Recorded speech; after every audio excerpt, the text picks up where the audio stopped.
away with that one play. It was a good play, but it was really that roughing the punter penalty by Austin Seiler killed the game. That was it. Yeah, and he's he's a good player too. You hate to see he's a good player. It's just that's what happens when you play a close game. One player to the next kind of kills it, and that's exactly what happened. If I were to bring it to a Dolphin fan saying, "Hey, you'd be tied at half," you'd be tied at half. It'd be a one-possession game at points in the fourth quarter. It'd be tied at points in the fourth quarter. They would say, "Sign me up right now." And I think more Dolphin fans are thinking the way you are. You fought hard.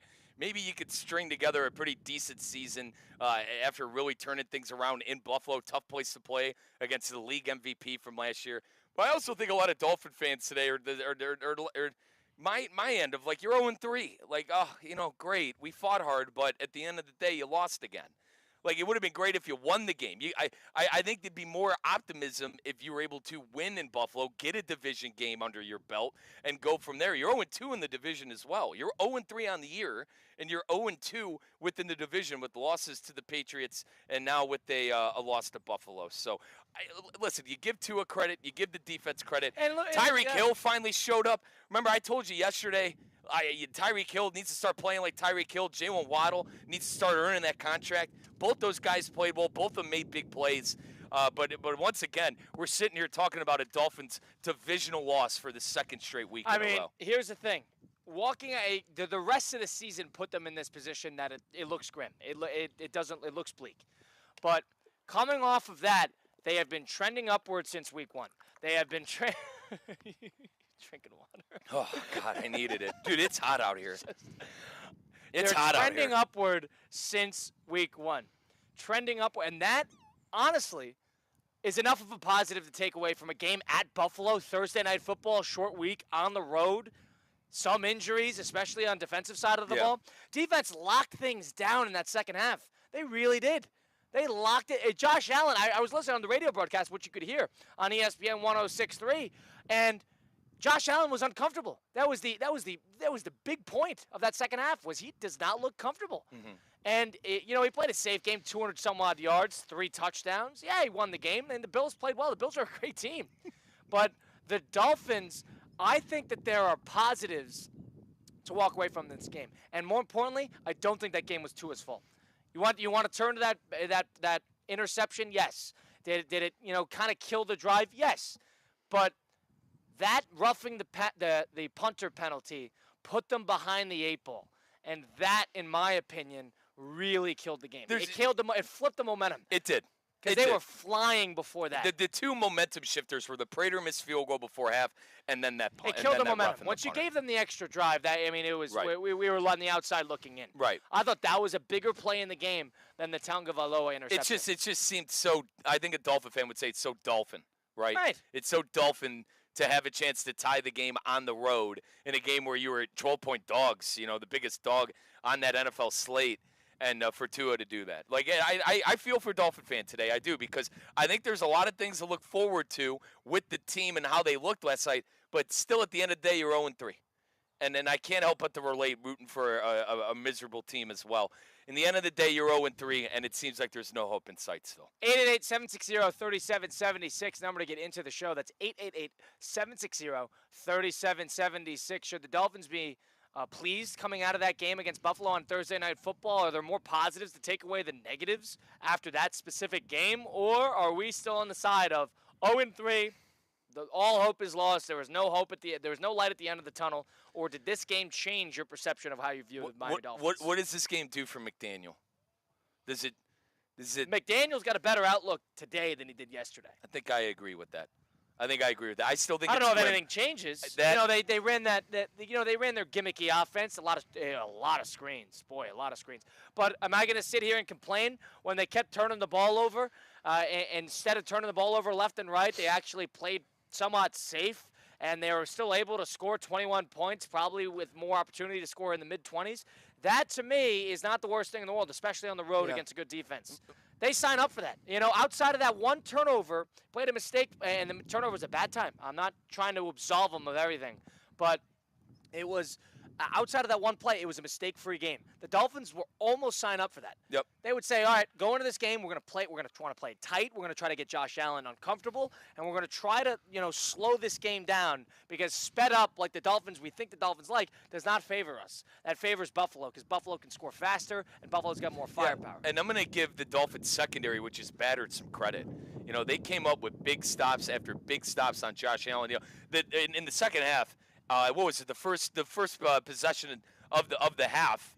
The Bills go down and score. Right. But after that, there was absolutely nothing until the Matt Prater, the Prater field goal at the end of the game, and then the touchdown in the fourth quarter. Yeah, the touchdown after they got the roughing the punter. The touchdown in the fourth quarter at the momentum swing. But in the third quarter, I was really impressed with the way that the Dolphins secondary was able to match up. Kincaid had a good game, the tight end for Buffalo. James Cook had a good game, over 100 yards and a touchdown. But once again, the receivers. It was a weird, and that's how it is in Buffalo. I understand it with Keon Coleman and company, but I was impressed with the third string Dolphin DBs that were out there because of injuries, getting the up on the Bills' number one wide receivers. I thought that was impressive. Yeah, the defense definitely looked a little night and day. They settled in. You got to give them a lot of credit on that front.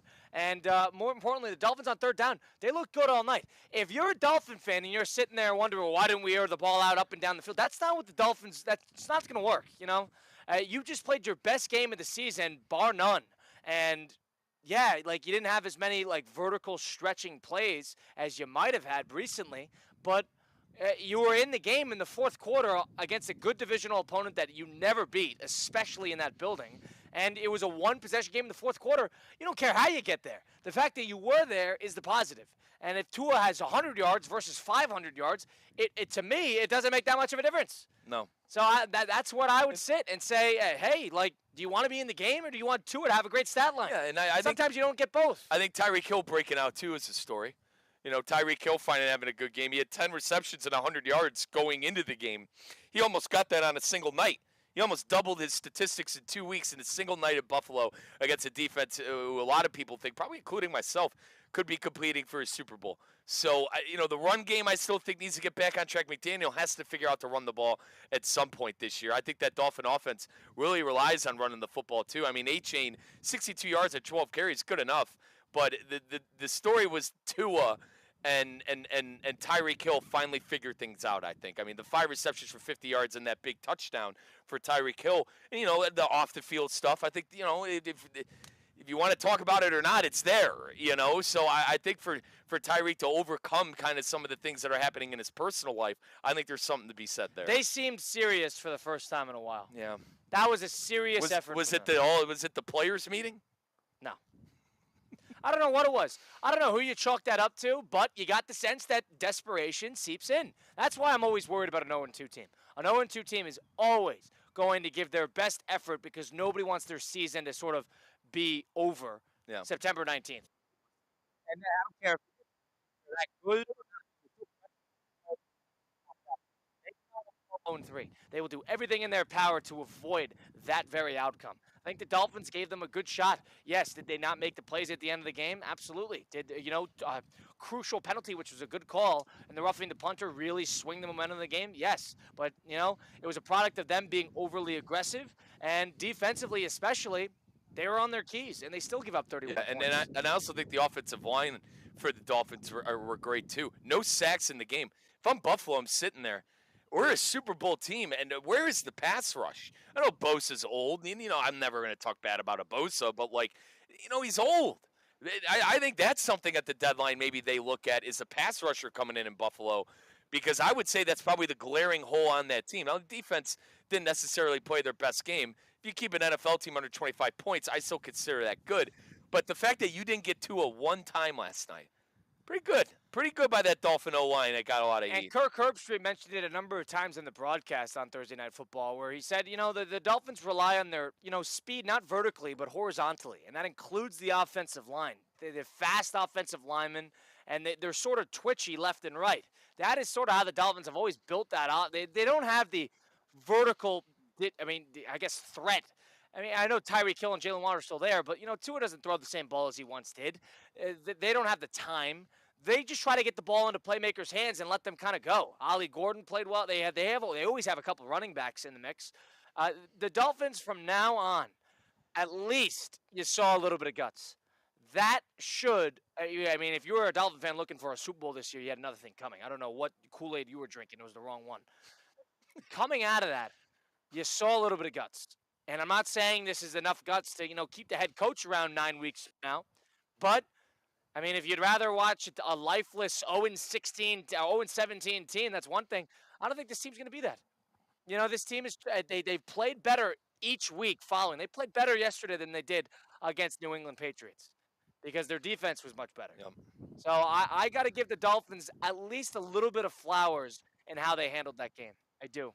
And I think coming out of this, I don't know if anything changes in terms of the macro scope of the season. Are they still the worst team in the division? Yeah, probably. In the division. Yeah. I mean, Jets. You're going to see on Monday Night Football in about 10 days. And listen, no Justin Fields either for the Jets. They might have him next Later Monday on, when they got him on Monday Night Football.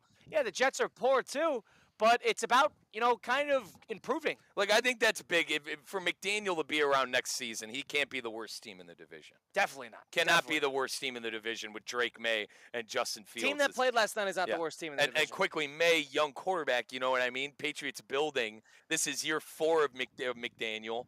I just think there's more to lose for the Miami Dolphins than these other two teams. You cannot finish behind them. And I think losing to New England at home already hurts that process. I can't knock Tua too much for the 140 some odd yards. He did miss 12 passes too. He wasn't right. But he was good on third down, and he was effective on third down, especially that last drive. Yeah. He was very effective on crucial 3rd and 5s, game on the line. He was good getting the ball into playmakers' hands and converting first downs. It was that one play. He had a sweat in the survivor out, man. Yeah. I was sweating that. And I took Buffalo as well. Yeah, I never necessarily thought Miami was going to win that game until they lined up the punt, 21-all. Yep. And then the game completely flipped. There was one play that whole game I thought Miami had a chance to win, and it was when they were lining up to punt. Yep. That's why that play was the biggest play of the game for me, because there was not a second in time that I thought the Miami Dolphins had a chance to win until that roughing the punter penalty and they started driving down the field. That is where, and even when if they had it down 28-21 and they were driving down the field, if they were able to score, I would have said, go for 2. Yep. Get out of there. You're on the road. You go for it immediately. You don't try to prolong this game any longer than it needs to be. They never actually had the opportunity, but I never really thought that the Miami Dolphins were going to be able to score to go for 2. Down 28-21 there. I didn't think they were going to be able to do that. I like your go for 2 thought. Go to. You go to, please. Yeah. 0-2 right. against a 2-0 team. You go for 2. You go for 2. You need one play versus a 10 extra minutes. You go the I one love that. play. And McDaniel definitely is the kind of coach who would have done it, I feel like. But roughing the punter, it was fair, correct? Good call. Yeah, it was call. fair. I agree as well. People were making us think about it on social media last night. And it's just a bad play. You don't make that play. 888-760-3776. Have your thoughts about the Dolphins improved, or are you still where you were before, sitting out at 0-3? Playoff hopes are pretty much at, near 0, sub 5. And for the rest of the way, but you saw some positives. Give us your reaction to Thursday Night Football last night, 31-21 final. Buffalo Bills over the Miami Dolphins. That's 888-760-3776. Number to get into the program live at Martin County High School. Colin Russo, Mike Rizzo, Christian Cat. Go download the ESPN South Florida app today, because if you're not even near the radio tonight, not even near the YouTube stream, which you could stream the game tonight on ESPN West Palm, you can download the ESPN South Florida app. It's live and free on the App Store. And the app is great because you can listen to ESPN 106.3 just about anywhere. And that includes Inter Miami English and Spanish broadcasts, full games, which you'll have tomorrow. That includes games that you can hear on the broadcast, including Kaiser University football. That includes ESPN West Palm High School game day weekly up until 11 p.m. on Fridays. You'll hear that tonight. You can listen to that on the app. And that also includes our specialty programming and our weekly programming. That's theoretically speaking 2 to 4 weekdays, and Russo and Rizzo 4 to 6 p.m. Go download the ESPN South Florida app today and get your South Florida fix all in one spot. Colin Russo, Mike Rizzo, Christian Cat taking a time out here on ESPN 106.3. Live from the Anajar and Levine Accident Attorney Studios. Anajar and Levine Accident Attorneys. Call 1-800-747-FREE. This is ESPN 106.3. I'm Mark Anajar. I'm Glenn Levine. I'm Ellie Anajar. Together, we're Anajar and Levine, and our team is a triple threat to big insurance companies. Don't settle with the insurance companies for a fraction of what your case is worth. We'll fight to get you the maximum compensation you deserve. That's the Anajar and Levine difference. Get your free case review right now. We'll help you take back control of your life. Call 1-800-747-FREE. That's 1-800-747-3733. In office, West Palm Beach. Kaiser University's flagship campus. The 100-acre residential campus at 2600 North Military Trail in West Palm Beach extends Kaiser University's educational offerings to over 100 degrees. Kaiser University also has an athletic program with 26 national championships, including back-to-back-to-back lacrosse titles, and they just won their first ever national championship for men's tennis. Visit KUSeahawks.com for the latest on the championship flagship campus of Kaiser University. We want to see you in a Greenway Kia. Are you tired of the hassle of buying a car? At Greenway Kia of West Palm Beach, we're changing the game. No pushy salespeople here, just friendly product specialists on salary here to help you find the perfect ride. With over 500 vehicles in stock and a goal to sell 250 by month's end, that means incredible deals are waiting for you. Forget the back and forth negotiations. Once you pick your dream Kia, you'll work with one manager the entire time, making decisions on the spot for a smooth, stress-free experience. We'll even handle the paperwork, your tags, insurance, and every detail. Need help learning all the features? We'll schedule a post-delivery session when it's convenient for you. And if you can't make it in, we'll bring a new Kia right to your home or office for a test drive. Plus, for a limited time, you'll see the factory invoice right on the windshield of every car in the showroom. Visit Greenway Kia today or shop online at greenwaykiawestpalmbeach.com. We want to see ya in a Greenway Kia. Calling all sports fans, grab your MVP card and head to Duffy's where you can catch all of the action. Not an MVP? Sign up for free and start earning rewards today. Duffy's is voted the best sports grill year after year with their award-winning burgers and wings. Don't forget about Duffy's famous 2-for-1 drinks all day, every day. And with over 80 TVs in every location, you'll never miss a minute of the game. Visit Duffy'sMVP.com to learn more. Duffy's, our game is always on.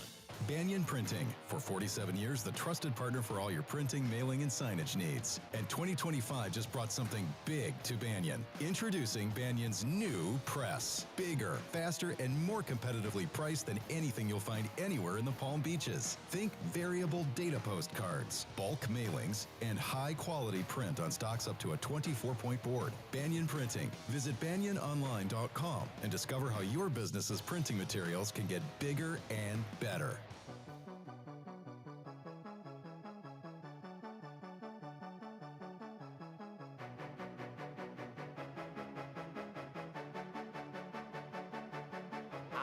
Let's get back to the Anajar and Levine Accident Attorney Studios. This is Russo and Rizzo on ESPN 106.3.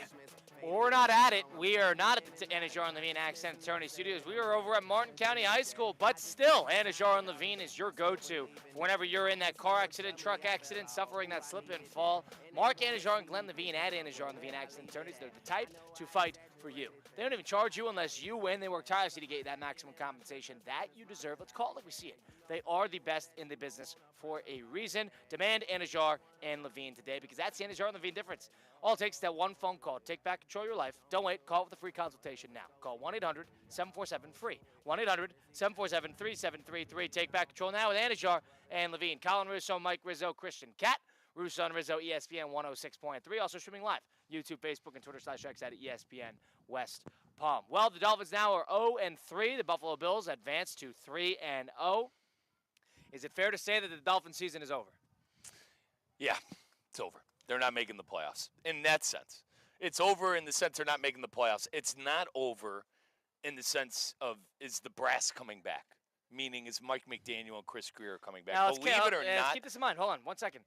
They got the Jets, Monday Night Football, off a long week. Then they got the Panthers. They got the Chargers, and then they got the Browns. But they're not better than some of these. You know what I mean? Like, they're not going to win all those games. That's, like, I understand, like, on paper, they seem like the better teams in probably, 3 of the 4.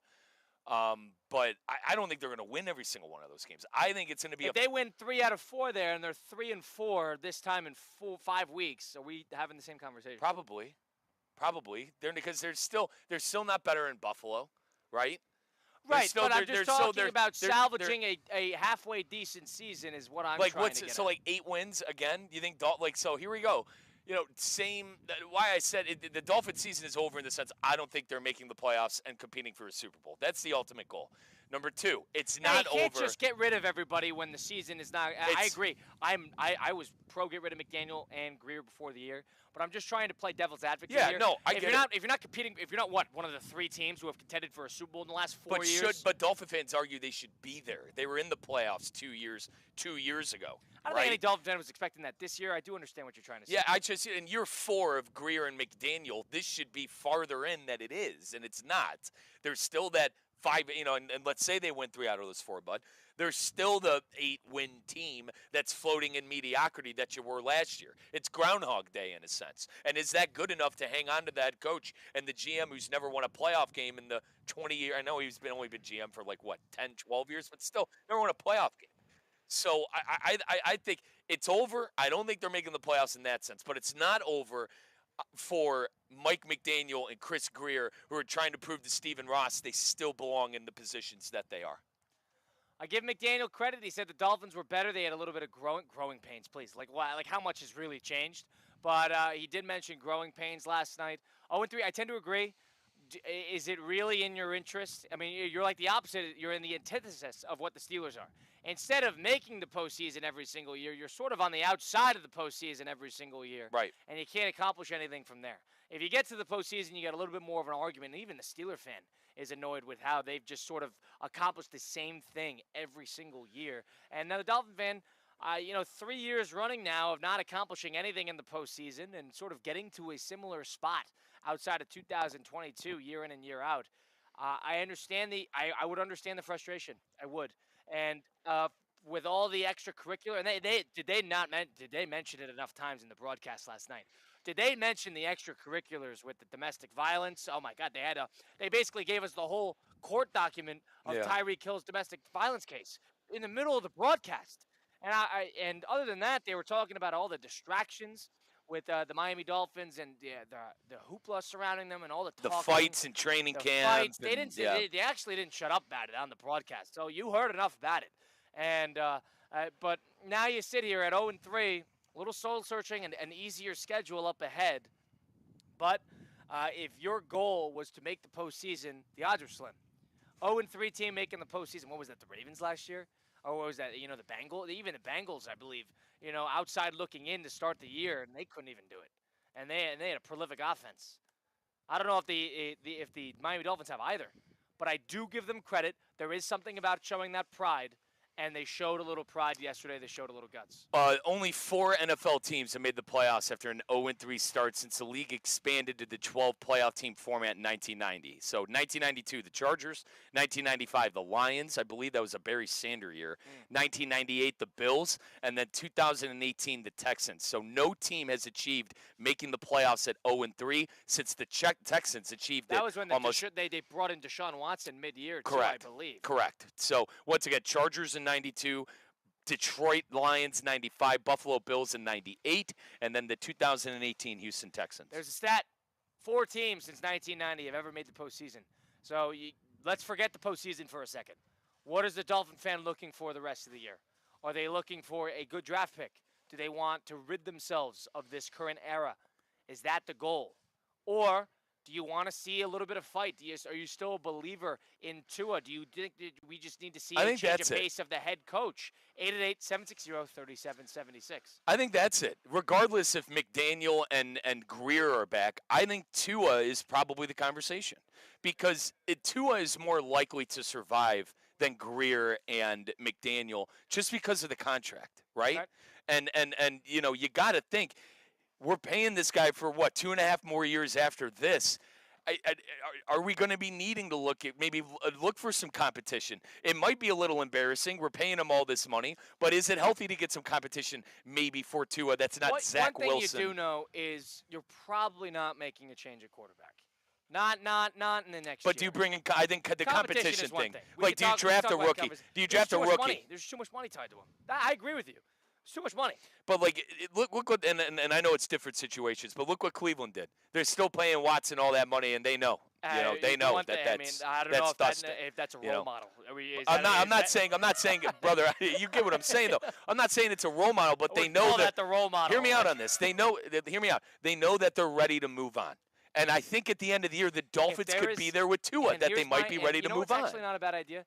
I don't want to speak too far in advance, but just off of talking about it, the one thing I would say is if there is an opportunity to bring in a young player to just kind of let him sit and learn, and then eventually a year or two down the line, I know Tua's a little bit on death row, but if you get somebody who you don't necessarily need to play them immediately, and you got all that money tied up in the front, and then when they're ready to kind of step off, the other guy's ready to step on, that might be the best mode of action if Tua is not able to put together a good season that gives people confidence that he can hang around, which is why part of me would feel like sitting at 0-3, I'm going to make the hard assumption that the team is going to move on from the head coach at some point in the middle of the year. That is my guess. Even though I liked what the Dolphins did yesterday. Mid-season, Kyle. I do think mid-season at some point they'll make a change because I think it's going to be important to see how the team responds without current leadership in place.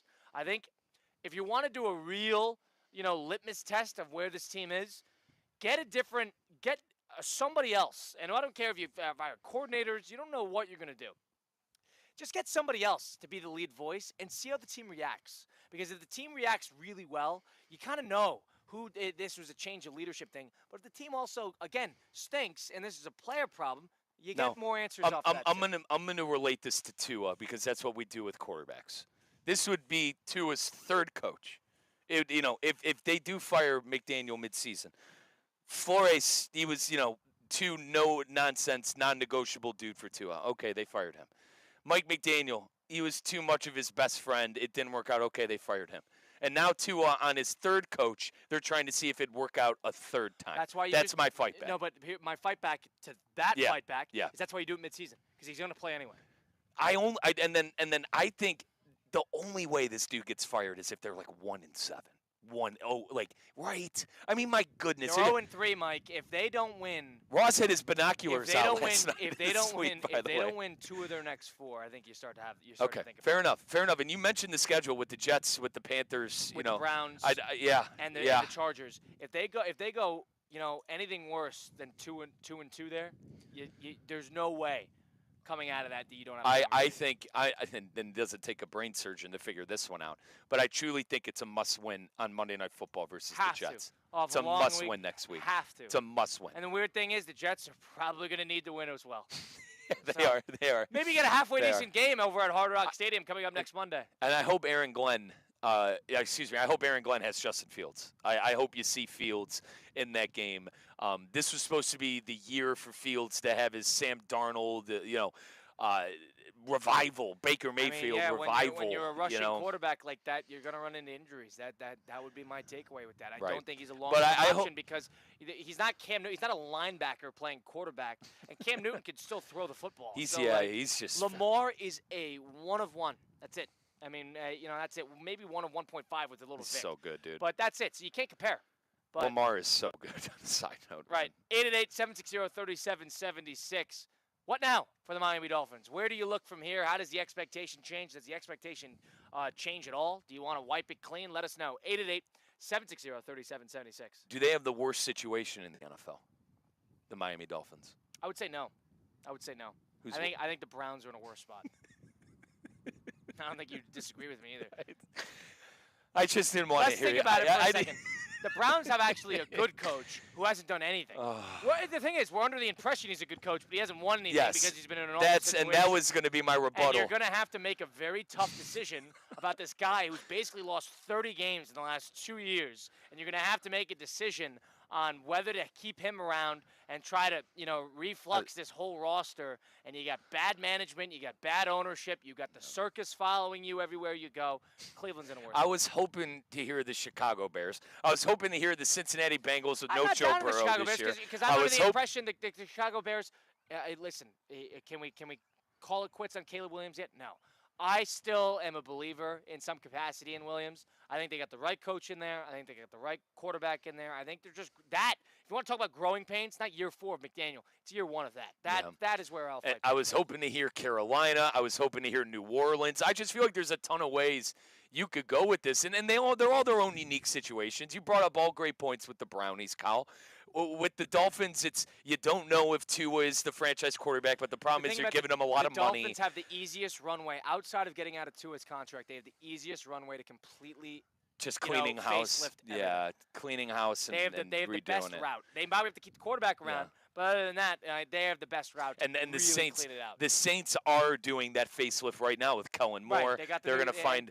They're never expected. They're never expected to do anything crazy. That's a new coach, and that's the same thing with the Bears. But there's a ton. I feel like there's a ton of disasters throughout the NFL, and we heard it with the Dolphins. To your credit, on the Thursday night broadcast with the Tyreek Hill domestic violence incidents, and then whatever the fights.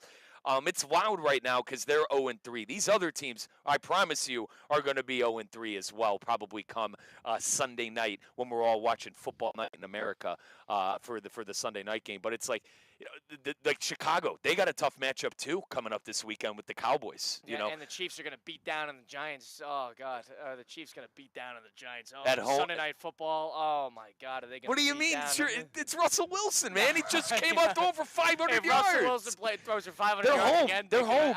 They're home. Mike, look at me going to bat for the Giants. Mike, the Chiefs are 0-2. Let's bet the Chiefs this week. Unbelievable. Listen, we'll blitz the book later with Hard Rock. We'll blitz the book and make some picks. 888-760-3776. Are the Dolphins the worst situation in the NFL? If not, who is? Who's the worst situation right now? Beginning of week 3. The worst situation in the National Football League. Let us know. That's 888-760-3776. Go download that Hard Rock Bet app today on the Google Play Store or the Apple App Store. We'll blitz the book literally around, make some picks, but everybody's invited to the party at this time of year. You got football in full-fledged. You get the last 8-9 games of the MLB regular season with the playoffs on the horizon. And if you bet just $5 in the app and win it, you get $150 in bonus bets. That's right. Win your first $5 bet and get $150 in bonus bets on the Hard Rock Bet app. Use the referral. If you refer your friends and they get involved in the app, you score $50 in bonus bets as well. I just gave you a route to get $200 in bonus bets, basically doing nothing on the Hard Rock Bet app. Bet parlays. Use the Discover page to see what other users are putting together, see what the trendy picks are, see what the promo boosts, the profit boosts are this time of year. There's so much to bet. There's so much to get involved in. There's so much fun to be had. Go get started on the Hard Rock Bet app and make a parlay. Have some fun. We know we will in just about 45 minutes. We got some more coming up here live at Martin County High School. We got Martin County Dr. Joaquin Garcia tonight, where you can watch the whole live stream and whole game on ESPN Top 63 on YouTube and Twitter and Facebook. So we're going to have the full live stream there. Mike will be on the call. I will have you pregame, postgame up until 11 p.m. So you're going to have a lot of us coming up here on ESPN 106.3. Stick around, Russo and Rizzo, ESPN 106.3. Live from the Anajar and Levine Accident Attorney Studios. Anajar and Levine Accident Attorneys. Call 1-800-747-FREE. This is ESPN 106.3. Fantasy football drafts are all about building the perfect roster, and it really is all about being prepared. I'm Colin Russo, and Cassidy AC should have been your first-round pick for home comfort. Here's how it all stacks up. Surge protection to defend against summer storms, $500 off new installs with payments at just $92 a month, and expert service on any brand or age of system. That's a first-round pick if I've ever seen one. Cassidy has been Palm Beach County's franchise player since 1960, with technicians who just never miss a play. And if you want that long-term value, the Cassidy Care Club is like drafting the ultimate sleeper pick. That's priority service, tune-ups, and discounts that keep you winning all season long. Here's a stat that really wins your league. 90% of breakdowns in units under 10 years old could have been prevented with regular maintenance. Don't let your AC end up on the waiver wire and be that guy who dropped that big-time player on the waivers. Make the trade in your league now. Put Cassidy AC into your lineup today at CassidyAC.com. That's Cassidy AC, the champion of comfort. Hey guys, Mike Rizzo here. I know you're moving soon. Don't stress it. Call Good Greek for your total relocation solution. From packing and storage to local and long-distance moves, Spiro and his team at Good Greek Moving and Storage has you covered from start to finish. Trusted by families, businesses, and teams like the Heat and the Hurricanes for over 2 decades. Make your next move simple, safe, and stress-free. Good Greek Moving and Storage. Your superhero movers. Hi. This is Scott Smith of Smith, Ball, Baez, and Prather, Florida Injury Lawyers. I have said it many times before, and I will continue to say it for many years to come. There is never a good time for a car accident to occur, and most certainly never ever a good time to suffer injuries in any type of an accident. The accident and its overall aftermath will usually cause pain, difficulty, and stress. Florida law allows accident victims to recover compensation for such losses, injuries, and damages. But such recovery is often not obtained easily and can require a lengthy fight with an insurance company. If you've been injured in an accident, call us now. Don't delay. The initial consultation is completely free of charge. The sooner you call us, the sooner we can put our experienced legal team to work for you. Don't hesitate or pause for another minute. Our experience, knowledge, and resources could be working for you just minutes after the call. If you've been injured, the lawyers at Smith, Ball, Baez, and Prather will help. Call us at 500-HELP, 500-HELP. With Smith, Ball, Baez, and Prather, help is just a phone call away. Offices Palm Beach Gardens, Boca Raton, and Port St. Lucie. In sports and in life, how you move matters. So when injuries or pain get in the way, the orthopedic specialists at HSS Florida provide world-class care to get you moving again. From non-surgical and surgical care to personalized rehabilitation, HSS Florida offers the same quality and expertise you expect from HSS, the world's #1 in orthopedic care. With 2 convenient locations in West Palm Beach and Wellington. Learn more at hss.edu/Florida. Choose better, move better. Get ready, South Florida. It's the 12th annual Boca Raton Bowl. Tuesday, December 23rd, 2 p.m. at FAU's Flagler Credit Union Stadium. 2 of the best Group of 5 teams go head-to-head in the ultimate holiday showdown. Over 150 players have gone from this field to the NFL. Who's next? Visit BocaRatonBowl.com for the latest, including when tickets will go on sale. The 12th annual Boca Raton Bowl, Tuesday, December 23rd, 2 p.m. at Flagler Credit Union Stadium. At Hurricane Grill and Wings, every day feels like the weekend. Fresh, never frozen chicken wings tossed in over 30 bold flavors, paired with ice-cold beer and handcrafted cocktails, all in a laid-back, beachy atmosphere. And with every game on the big screens, it's the ultimate escape and your home for sports too. Great food, cold drinks, and all the games. That's Hurricane Grill and Wings. Escape the ordinary and find your spot at hurricanewings.com.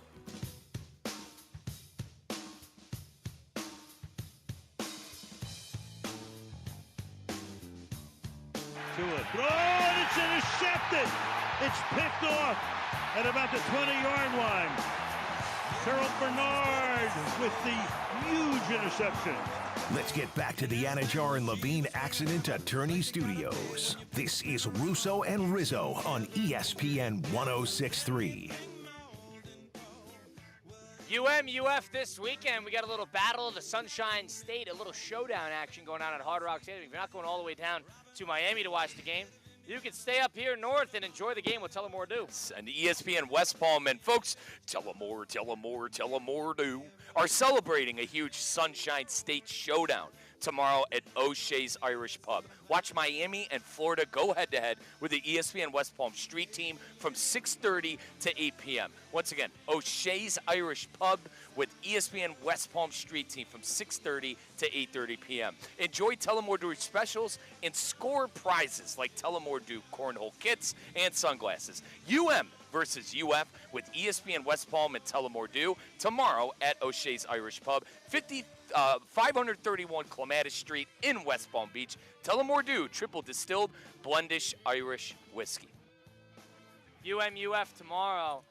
Myself and Theo Dorser will be on site for a little action, 5:30 to 6:30. You can hear us on ESPN 106.3. We'll be live at Hard Rock Stadium at the mobile studio, which we were in yesterday over at City Place.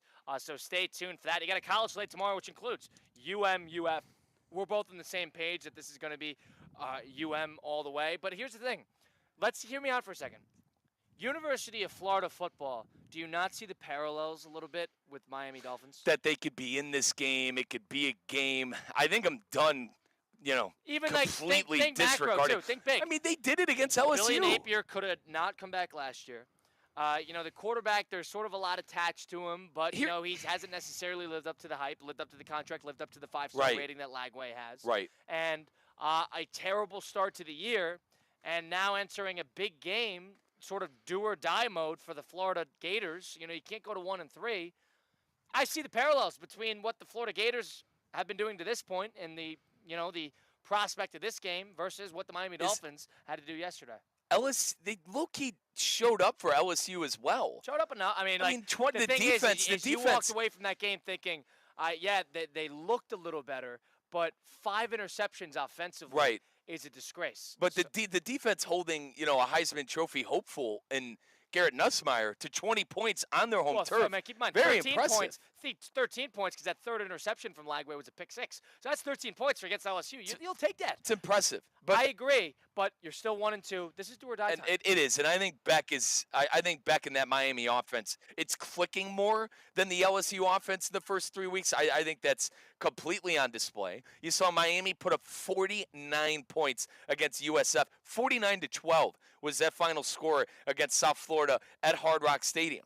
So I want this to be close. I do. Everything's telling me that it's going to be a 2-score game. Now, that Dolphin game and Bill game was a 2-score game last night, but if you watched it, that was not a 2-score game. So, I think we live in a world where it could happen. I just hope that Napier hasn't completely just lost everything at this point.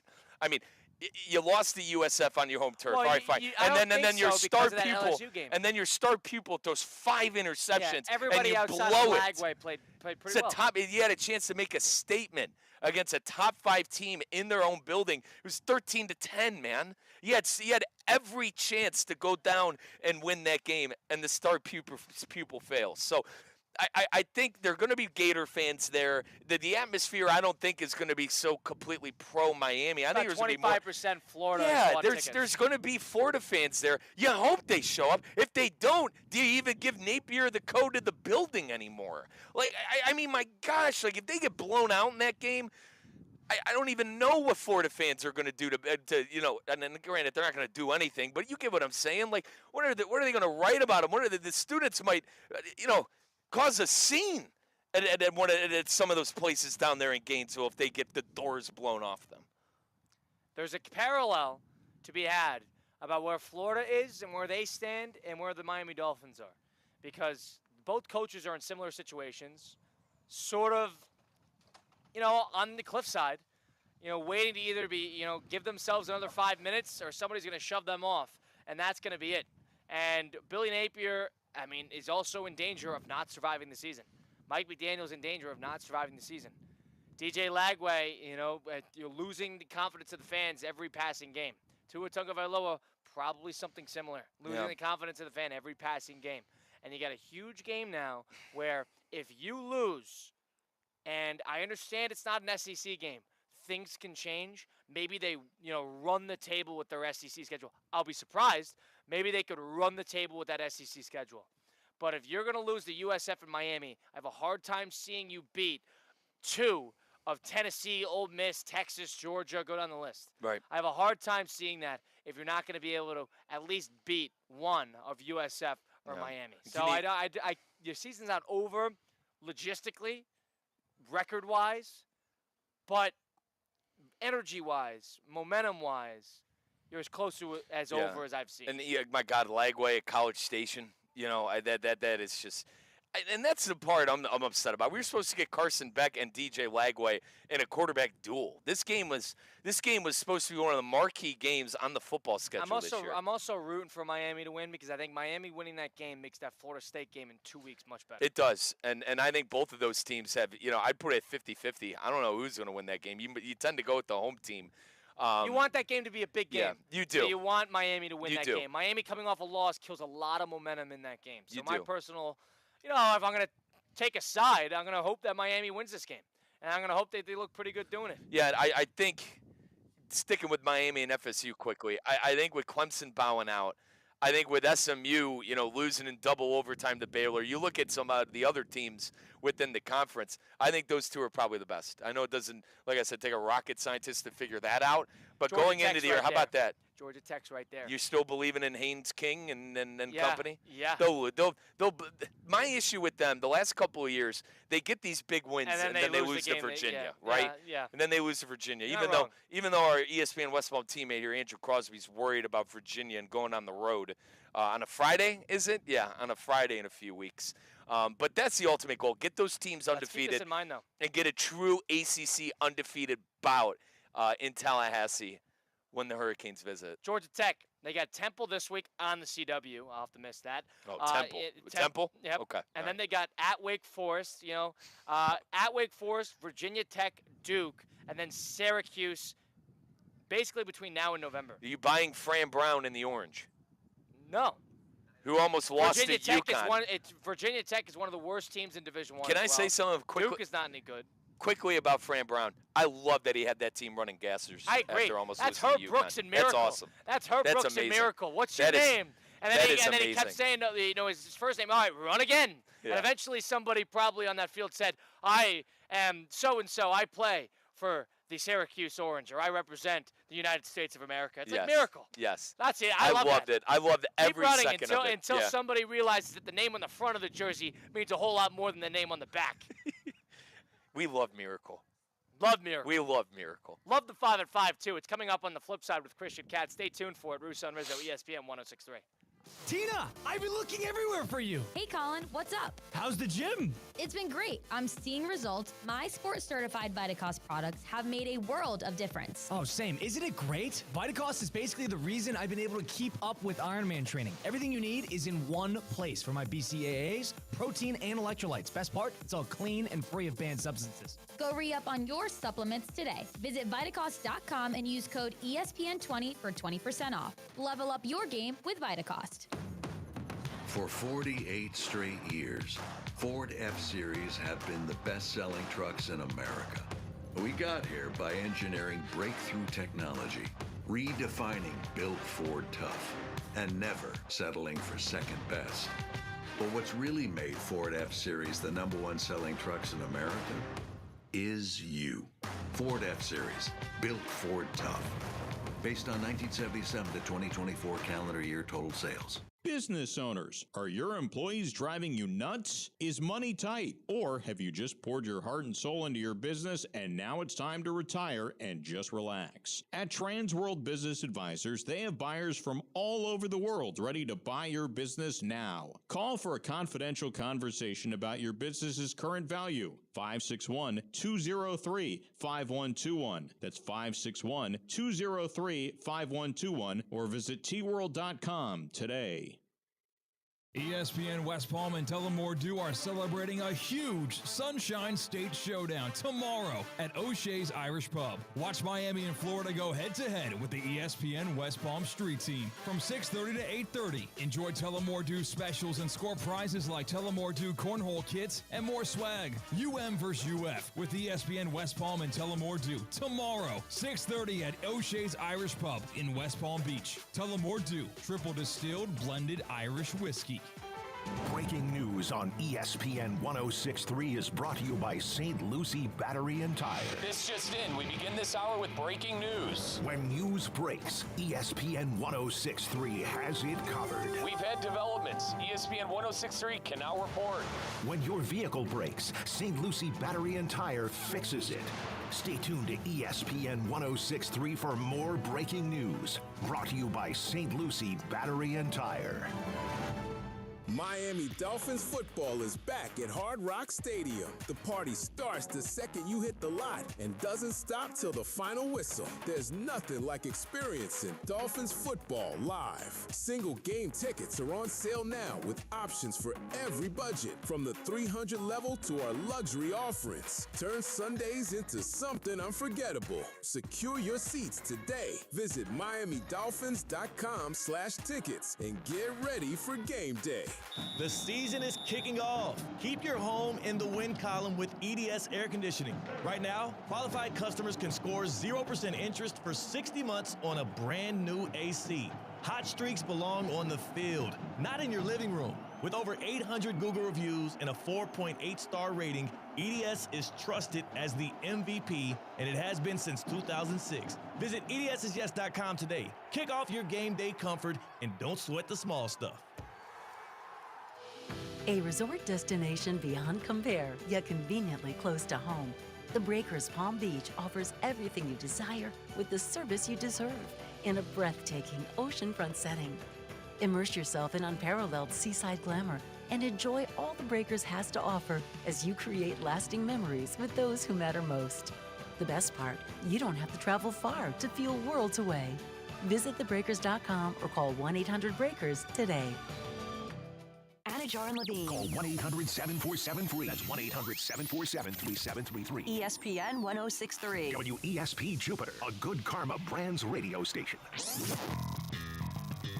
Now, it's time for a little R&R. All into the bucket, lays it up and in. Ball game, Rizzo! Live in the Anajar and Levine Accident Attorney Studios, this is Russo and Rizzo on ESPN 1063. This team is going to be tough when they finally get it together. Sit back and relax. Let Russo and Rizzo take you home. Oh, mercy! Light him up, Colin! Live at Martin County High School up in Stuart, Florida. It's Colin Russo, Mike Rizzo. We got Christian Cat at the City Place Studios in downtown West Palm Beach. The 5 o'clock hour of Russo and Rizzo, presented by Good Greek Moving and Storage. Hope everybody's having a wonderful Friday afternoon. We got a little ESPN West Palm High School game day action coming up after this. That is going to be Martin County Dr. Joaquin Garcia. Kickoff at 6:30. Stay tuned for that. In the meantime, we got Christian Cat helping us out. And also, I pack college slate tomorrow, including UF. That just reminds me of bowl season coming on about. The 2025 Boca Raton Bowl, it's coming. And it's coming off for its 12th year. Tuesday, December 23rd at 2 p.m. at FAU Stadium. The game is going to air on ESPN. It's going to have two of the biggest and best teams from the group of five that are going to battle it out for their chance at the title. More information can be found at BocaRatonBowl.com. Follow along on Twitter at Boca Bowl and Facebook.com/Boca Bowl for more updates as we inch closer to bowl season. The 2025 Boca Raton Bowl, once again, Tuesday, December 23rd at FAU Stadium. Christian Cat is our producer behind the glass today. Christian, hello. How are you? Doing fantastic. I heard the drum line playing before you guys came back from break. It sounded kind of legit there. Good atmosphere. It is homecoming today, so there is that. The band is getting riled up. I'll tell you what, I've been to a lot of high schools in the area. That was one of the best drum lines I've heard in the area, I think. Yeah. It really was. It was Wow. it was one of the better bands. Competition is, all right, I'll let you. I'm going to hold that thought. I'll let you say that.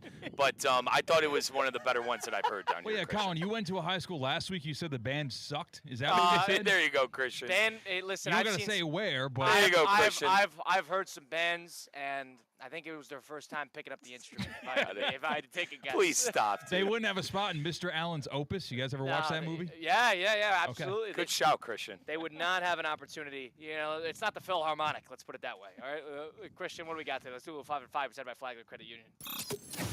5 topics. High five. 5 o'clock. It's 5 o'clock somewhere. Let's get out of here. Endless takes. You can't handle the truth. All gas, no brakes. And it's shaking Big Ten. It's time for the 5 at 5. Hold on to your butts. Presented by Flagler Credit Union, proud supporter of FAU athletics. Earn up to $700 per year with boost checking from Flagler Credit Union. Number 1. You guys brought him up earlier on in the show, Fran Brown. He is the head football coach of the Syracuse Orange. He's famous for a lot of things that he says, a lot of things he makes his team do, like run back and forth 50-yard line after a team win in front of the home crowd. Now he's famous for what he alleges he does if an outside program tries to tamper and rob his players. Take a listen to what Fran Brown had to say on this specific scenario. How you deal with guys getting poached? I don't even care, bro. Dudes be trying to push up on my wife, she bad. It's just the game, right? Yeah. That's what they do. I don't care, but like, don't let me find out, and then I see. 'Cause I ain't no you take it that personal if like a school comes and gets a guy? But like, I'm gonna come at you, like, yo, what's up, yo? Like, well, I'm gonna see you, right? Yeah. There's a couple dudes I called, and they tried, hey, lose my line. You better, like, man, shut up. Is that childless from Coach Fran Brown of the Syracuse Orange, or is that unapologetically himself? What the heck was that quote? He said, quote, I ain't no, no I heard creep. that. No, I heard him, Christian. What the heck is he talking about? Was he threatening to fight opposing coaches that come get his players? Yes. What is he talking about? I don't know. I like Fran Brown. He goes, my wife is bad. Like, that's the game? That's the game, coach? Don't let me find out? Yeah. Fair play to him, man. Fair play? Yeah, that's not fair play to play. him. I don't know. Fair play to him, man. Was he going to get, Syracuse Yeah, he's going to square up. He's going to square up with him, man. JFK to Greenville. Tell you what. Hey, Christian.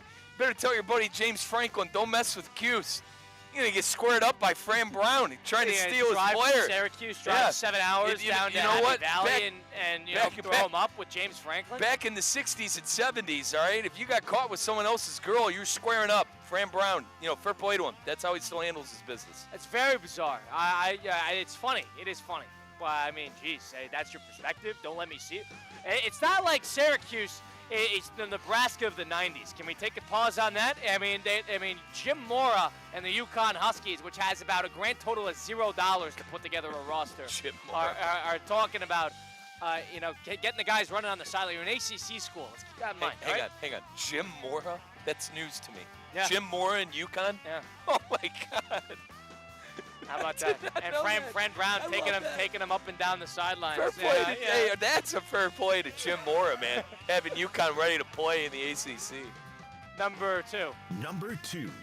The numbers are out, and for the 4th year in a row, ESPN Fantasy Football set a new all-time mark for users in a season. It climbed from 11 million users in 2022 to 12 million in 2023, 13 mil last year, and a record 14 million users on ESPN Fantasy Football this season. Is fantasy football good for the NFL, or is it actually having drawbacks in terms of how you view the game?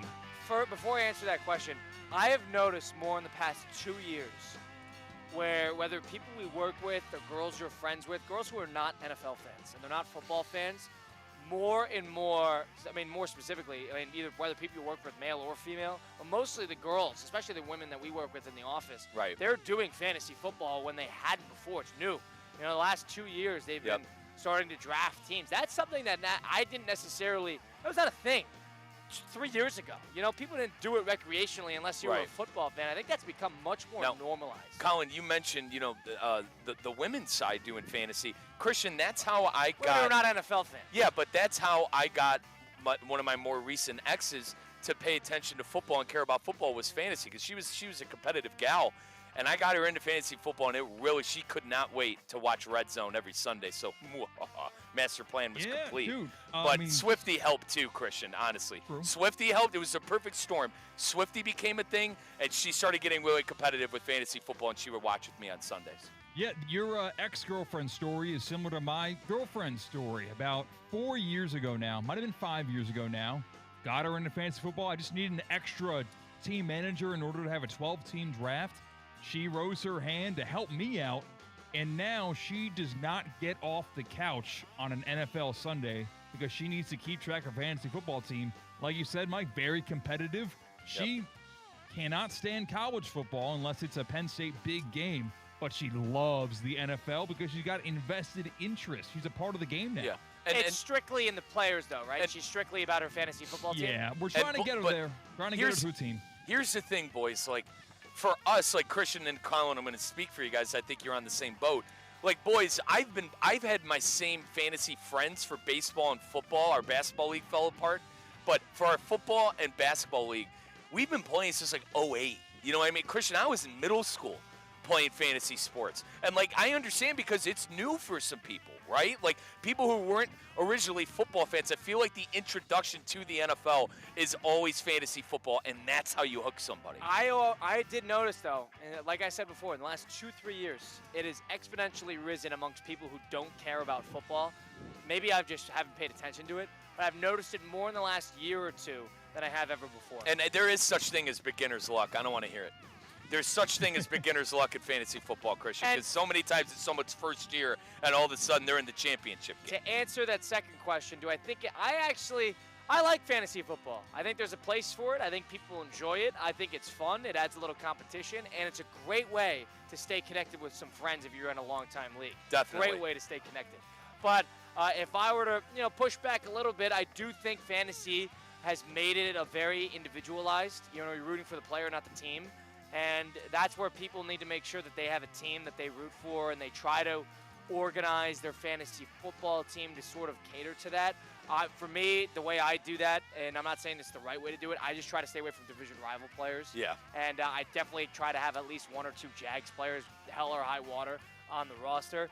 But there is something to having the individual rooting for it. That's why I like rooting for a team. That's why I like my overs more than I like my fantasy football team. Christian, my team stinks, my NFL team, so like it's really all fantasy football after week 4 and 5 anyway. Yeah, that's why I like the overs. It keeps me locked. My overs are more. I like watching the team more than I like watching for a player. I think it's very tedious waiting for a receiver. The only over. Listen, I gotta say, very tedious. Colin is a sharp. For those like an expert, in the betting world, they're called sharps. Colin is a sharp with the overs and unders.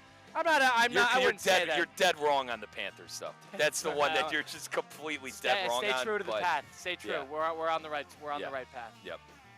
Number 3. Number 3.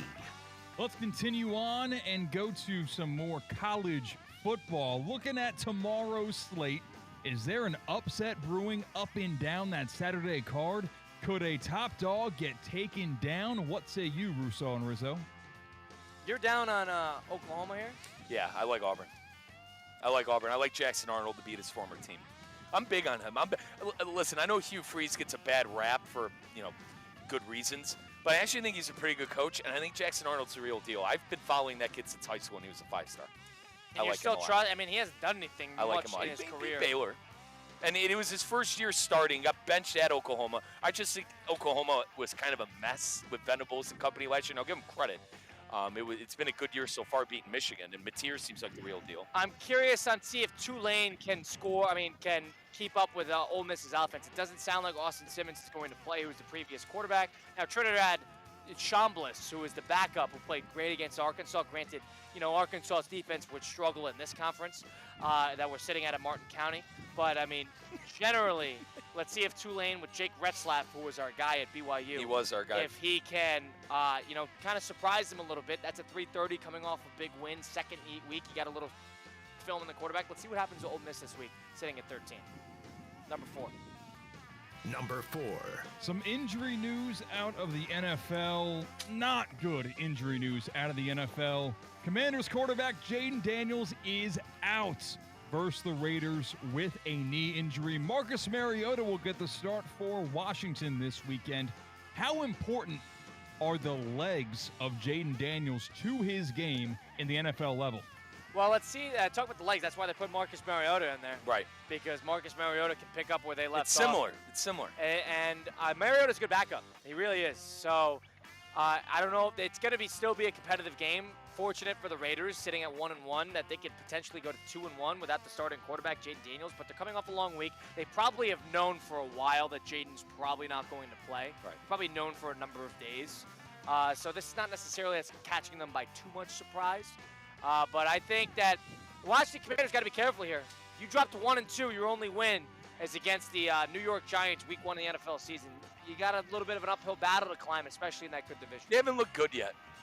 No, and they haven't looked good yet. They looked pretty good against the Giants in that first game of the season. Giants never play well Week 1 of the season, so tricky spot there. Number 5.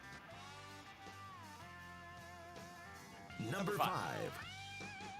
Let's go back to college football because there's a big game in Miami Gardens tomorrow. Colin, you're going to be there for it. It is Florida.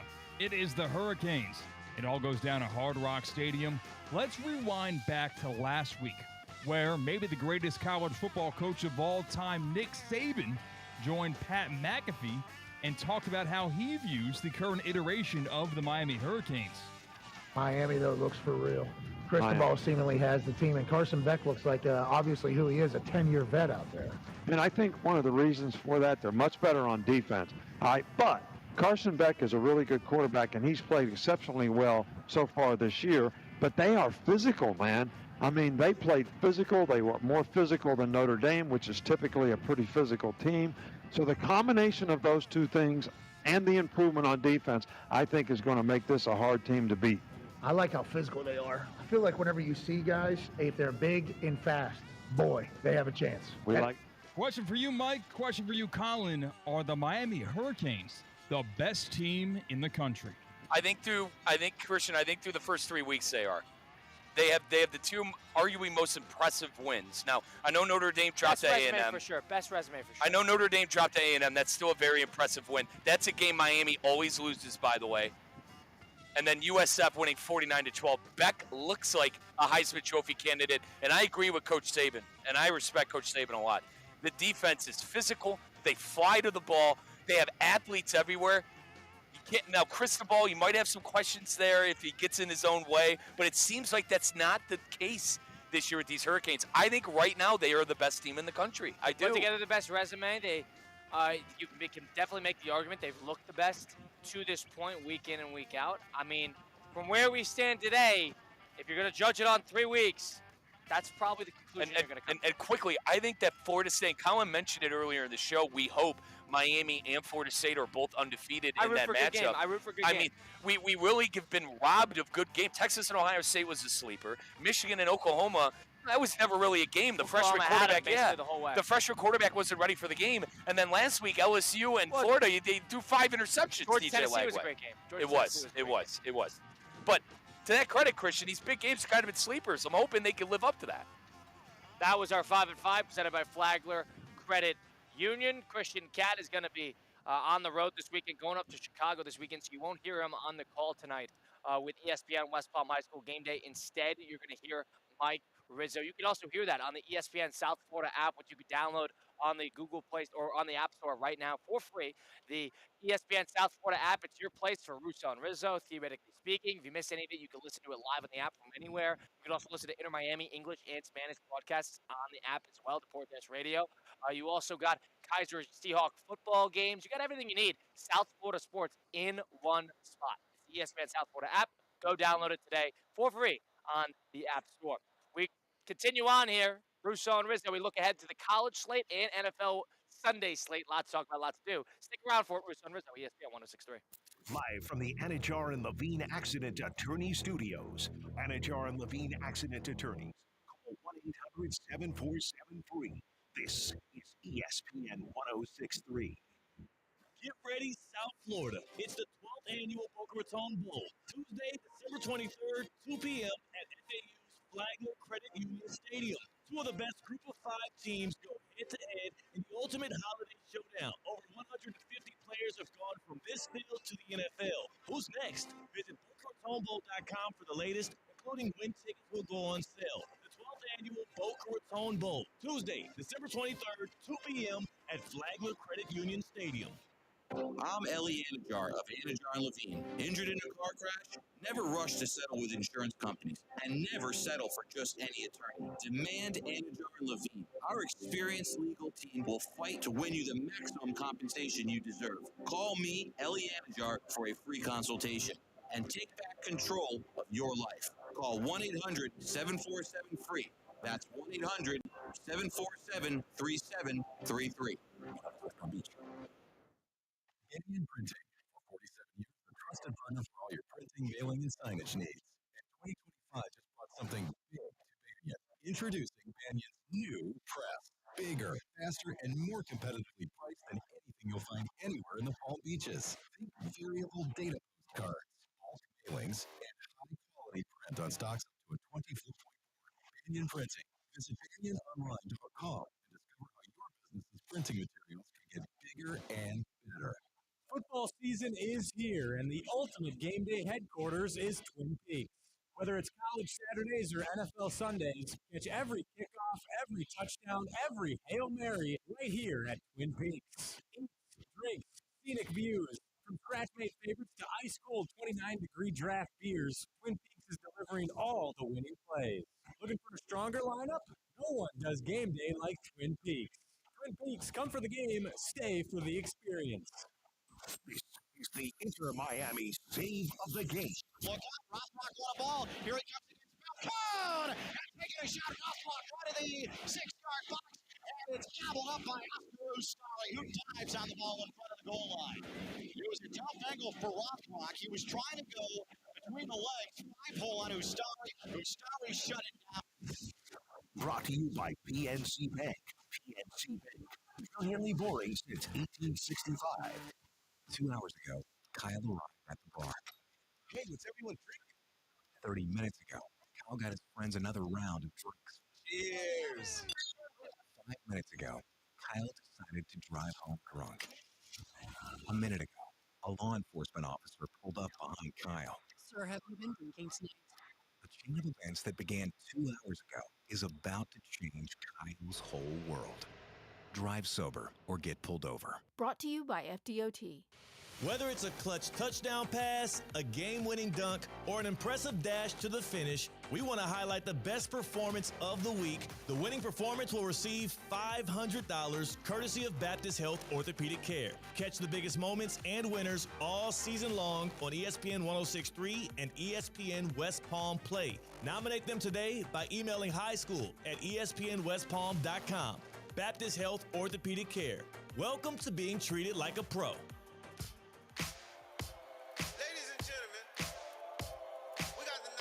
Let's get back to the Anajar and Levine Accident Attorney Studios. This is Russo and Rizzo on ESPN 106.3. Live at Martin County High School, you got Martin County, Dr. Joaquin Garcia tonight at ESPN West Palm High School game day. You got some Kona Ice behind us. You got the ESPN West Palm Street team here. You got Mike Rizzo and Colin Russo now in elevated chairs for the first time today. Live on site for a little homecoming action. You can hear that tonight. Kickoff 6:30. We got a college slate this weekend. We got Damian Perez helping us out behind the glass at the City Play Studios in downtown West Palm Beach. I want to ask Damian before I get to the college slate this weekend, because we were talking about it before. Damian Perez, you're a fantasy football player as well, correct? Absolutely. Love fantasy football. And how long have you been playing fantasy football? Oof. Probably been around since like 2015, my first year of college. Yeah, about 10 years. And would you say that is the primary reason you're watching games, or is it the Dolphins? No, I mean, I watched games before I played fantasy football, but it's definitely added a dynamic to it, that's for sure. I'm always curious about that, too. because I agree, like, fantasy adds a dynamic in terms of, hey, you could be interested in Colts-Titans when you have somebody on the Titans on. But, I mean, it's very tricky now. I keep Red Zone on the big TV just for that reason, fantasy pretty much. Right, fantasy, that's what Red Zone's basically made for. Correct. It's perfect, because you see every score. Boys, like my first year playing fantasy, I had Phil Rivers, I had LaDainian Tomlinson, I had Braylon Edwards and Vincent Jackson, and I won the whole thing that year. It was circa 2007, 2008 season. And to Colin's credit, I was young at the time. I was like 12 years old.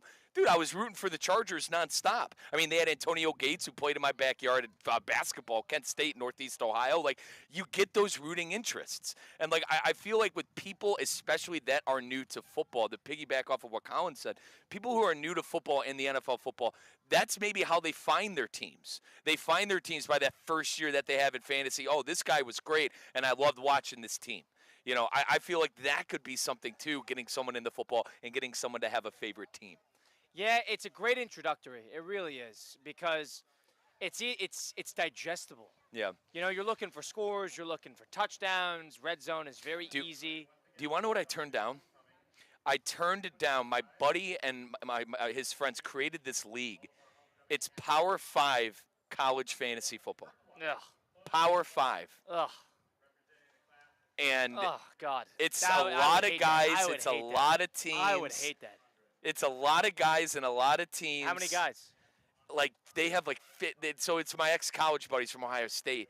It's like 16 guys, because there's so many teams. You could afford to have a lot of people in it. I bet the top 10 who selected quarterbacks have all made changes. Correct. Correct. Arch Manning was a top 5 pick in that league. Yeah. How about that? Arch Manning was a top 5 pick. Right. You're getting rid of a lot of those quarterbacks because they haven't. Jeremiah Smith, like the likes of Jeremiah Smith went 1, but like especially that's my unbelievable. league, Yeah, I don't like that. See, because you don't need Power that. 5. College is about watching for the chaos, in my opinion. Yeah. But there are a lot of people out there who love the NFL and can't stand college football. I don't understand it. And I know opposites too.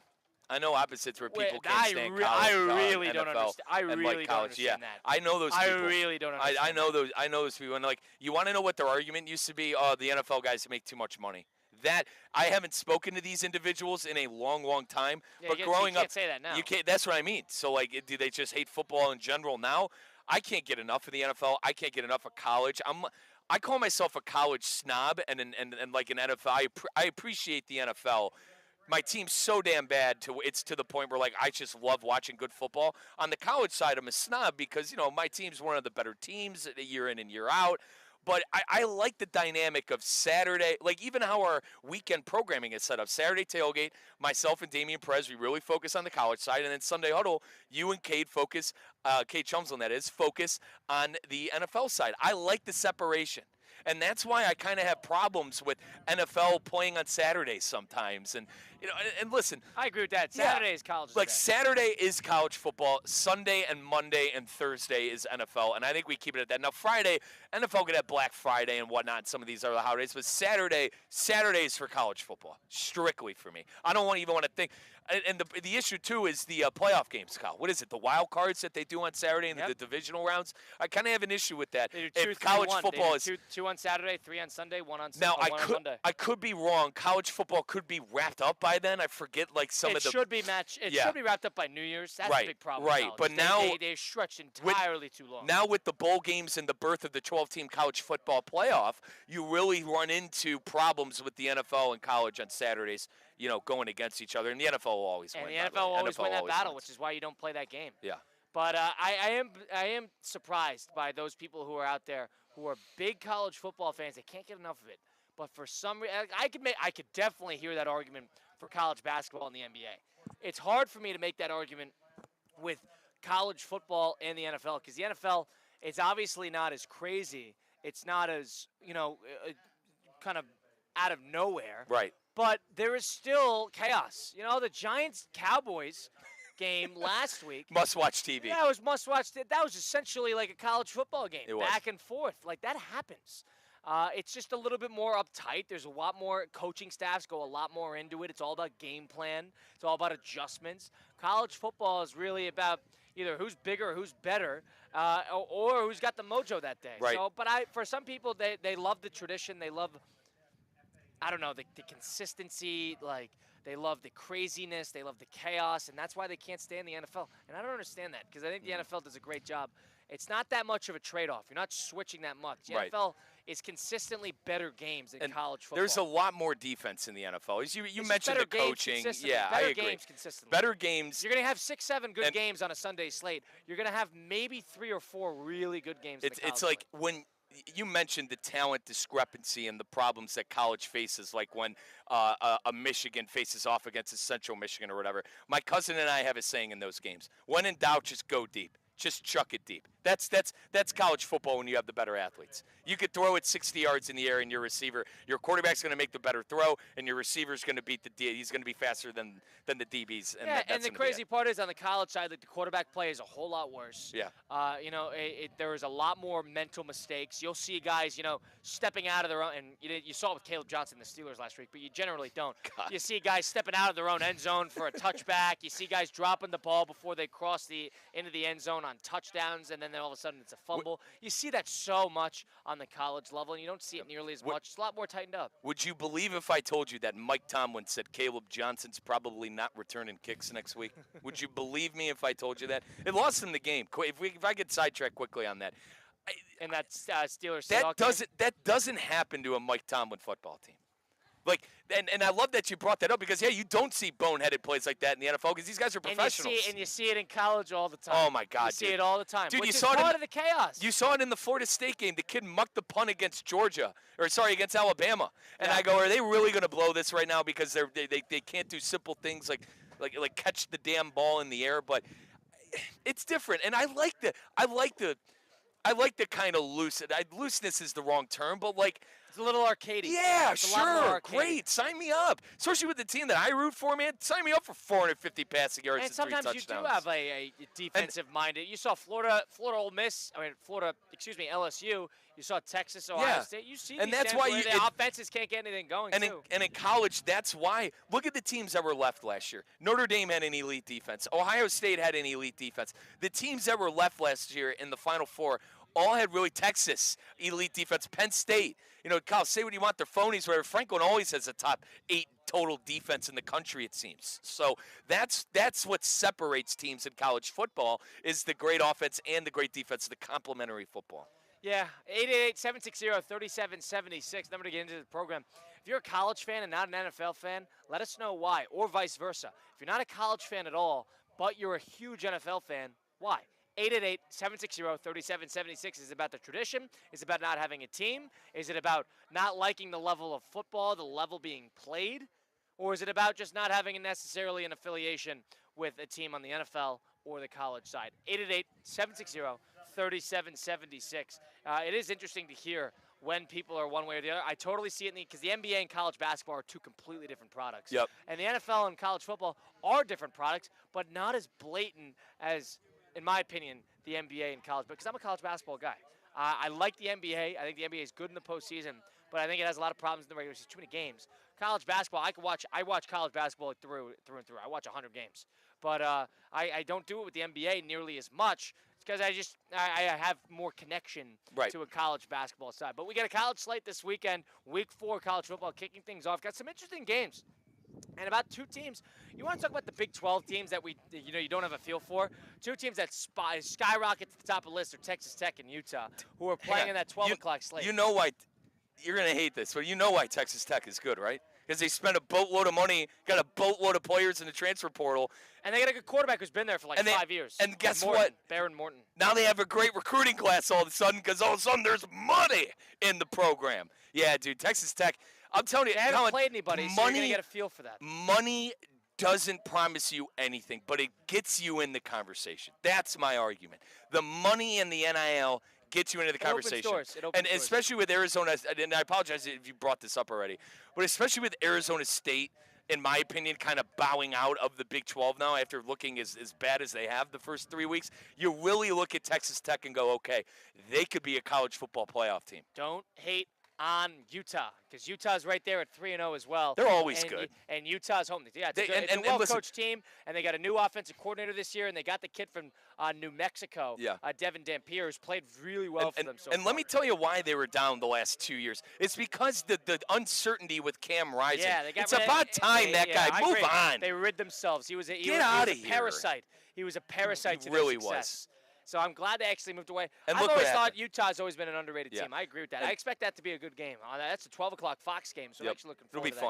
It'll be fun. Dude, it's to that year where I think it's to that year. It's to that time of year, where I think every single the slate on the college football side, if it's 12, if it's the 3 o'clock, 3:30, 4 o'clock, and the night slate, we're always going to have a game to lock into. Right. I think we are. And this is where you start getting into the weeks where certain teams have bye weeks going into big games next week. Penn State, Oregon being some of them as well.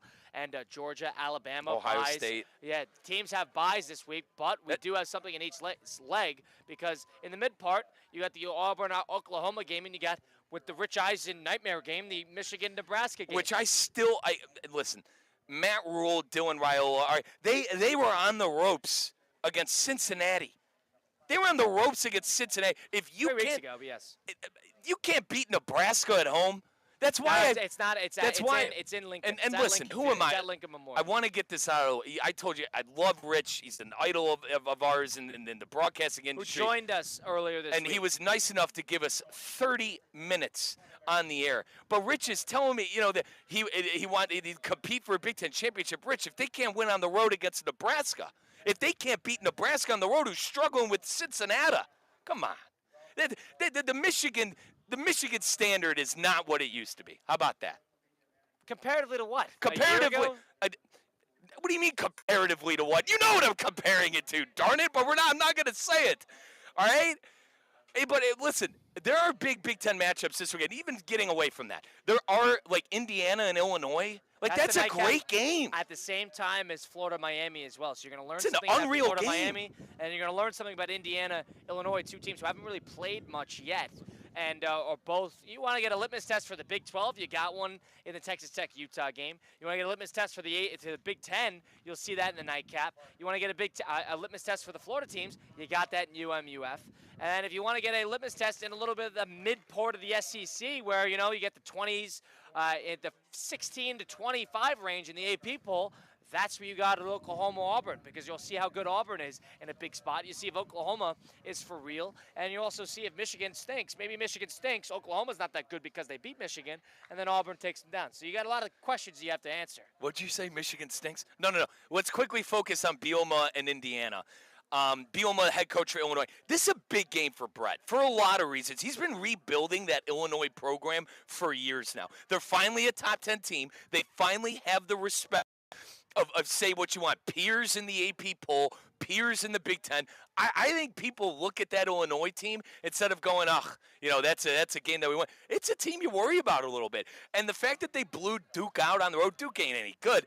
But the fact that they won that game convincingly, I think was a big game. And now he's playing Cignetti. And remember, the last thing we remember Cignetti for, it's head coach Kirk Cignetti for Indiana. The last thing we remember him for is saying how they're not going to schedule anybody and do what the SEC does. So people hate him. And they haven't played anybody, and now they got their first test as well. So you're going to learn something about Indiana. Here's the thing I'm interested in about. Illinois got that, of course, this Indiana game, which is in Bloomington, by the way.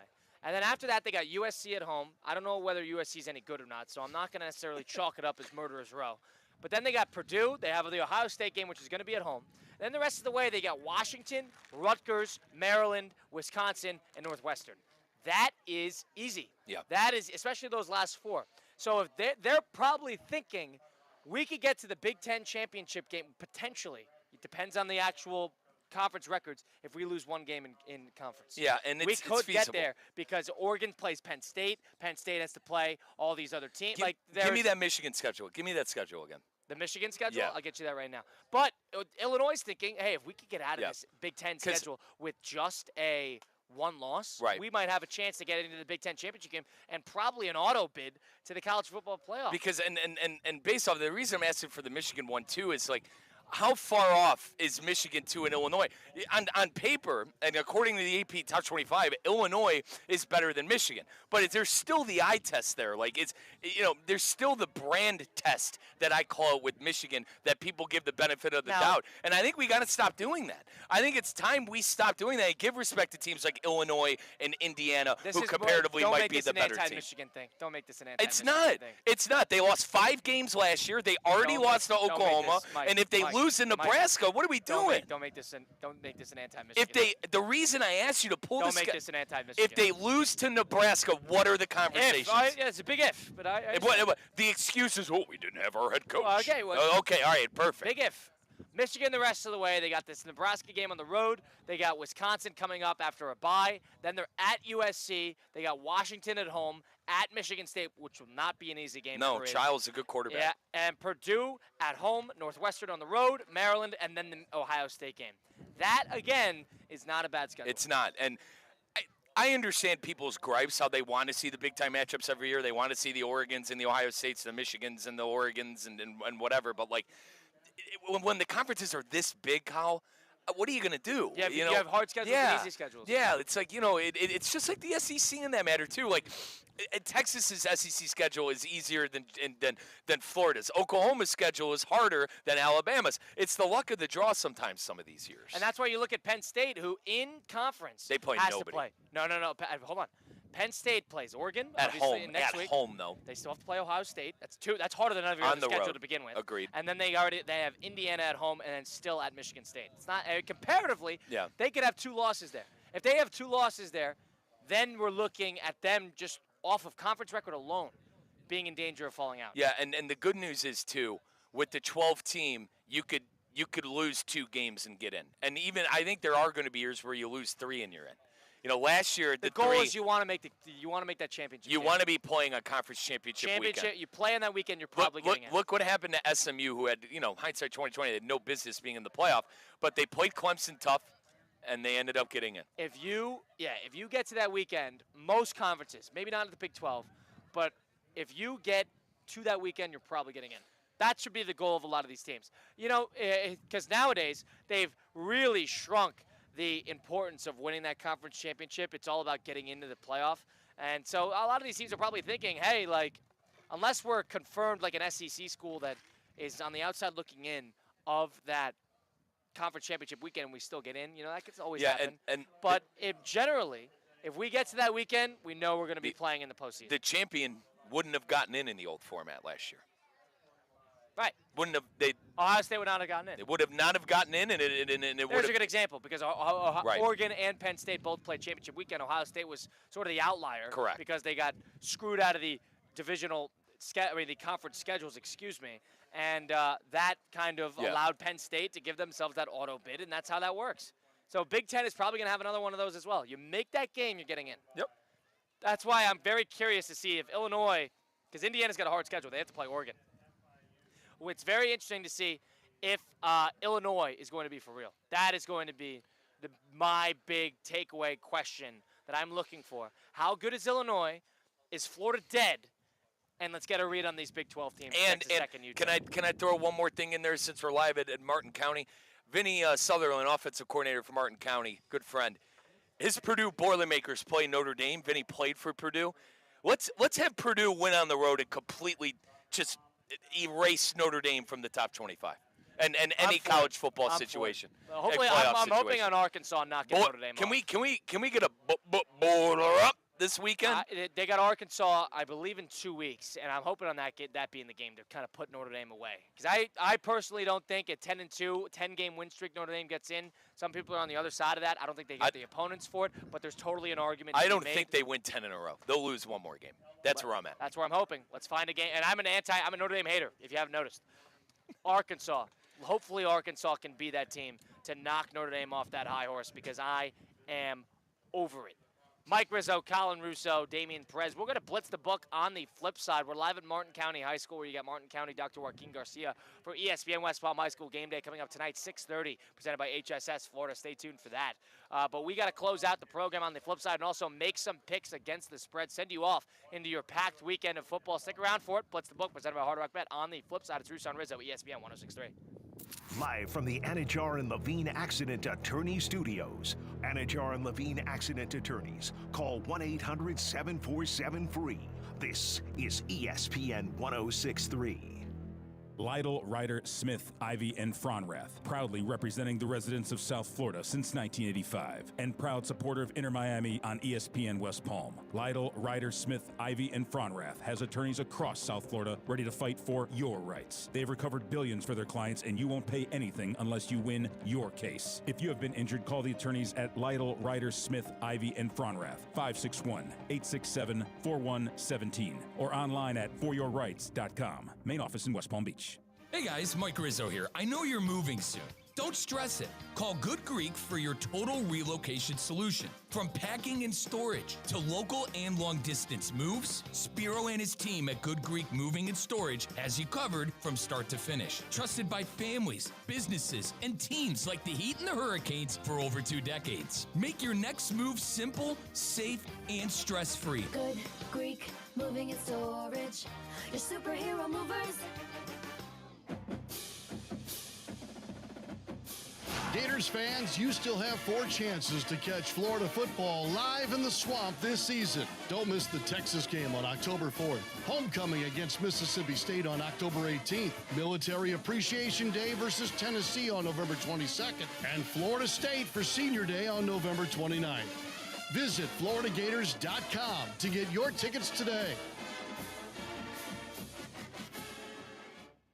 It's heating up fast in Palm Beach County. Hey, it's Colin, and if your AC isn't ready for the Florida heat, now is the time to call John C. Cassidy Air Conditioning and Plumbing. Since 1960, John C. Cassidy has kept homes cool and comfortable. Don't wait for a breakdown. Upgrade your system today with great financing available. Be sure to ask about the Cassidy Care Program for year-round peace of mind. Cassidy is proud to support our local community, including the YMCA and the Palm Beach Gardens Youth Athletic Association. Stay cool. Stay prepared with Cassidy Air Conditioning and Plumbing. Visit CassidyAC.com.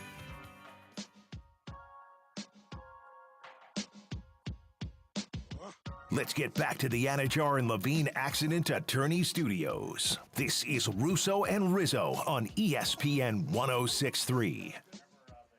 Russo and Rizzo, ESPN 106.3. Colin Russo, Mike Rizzo. We got Damian Perez at the City Place Studios. We are live at Martin County High School, where we got ESPN West Palm High School game day coming up at 6:30. Kickoff on 6:30. You can watch that on our YouTube, Twitter, and Facebook at ESPN. Top 63 full live stream of the game will be found there, and you got pregame and postgame coverage up till 11 p.m. today. So I got you. You got plenty of us coming up, and we got Dr. Joaquin Garcia, Martin County, tonight there. If you missed any of this program today, you want to listen back, you can go listen to Russo and Rizzo on Apple, Spotify, wherever you get your podcasts, all those great places. Just go and search up Russo and Rizzo. And you can also watch us live as we're streaming live on YouTube, Facebook, and Twitter/X at ESPN West Palm. So you can check us out there, watch us, and see our pretty faces all throughout there.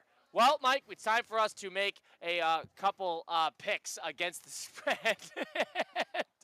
And what we'll do is we're going to blitz a book presented by Hard Rock Bet. Send some heat. Pin your ears back. It's time to blitz the book. Presented by Hard Rock Bet.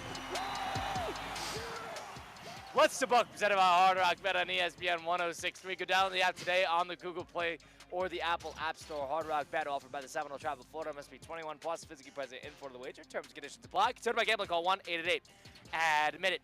All right, Mike, let's take a couple picks against the spread on the Hard Rock Bet app. Let's do a couple, Colin. What are you thinking? A 5-leg parlay? I was thinking 2 and 2. You all right with that? 2 NFL? All right, 2 and 2. 2 NFL, 2 college. Parlay? Yeah, I think 4. We've been going 2 NFL, 2 college. We were dangerously close to winning that last parlay that we did last week. How about by this? The way. How about this? We were dangerously close. How about this? How about this? Can we include the Red Sox today at the Rays? Because I need it for my over. Absolutely. All right, so we'll start with the Red Sox against the Rays because they got Crochet on the mound. I need them to go 5-4 the rest of the year to win my over, and I need a win. So we're gonna hope that the Red Sox can do that. So let's start that. Red Sox against the Rays today with Garrett Crochet on the mound. So I actually like that. It's funny enough. I need that game too. Let's. College. I like Illinois. I think I'm riding Illinois.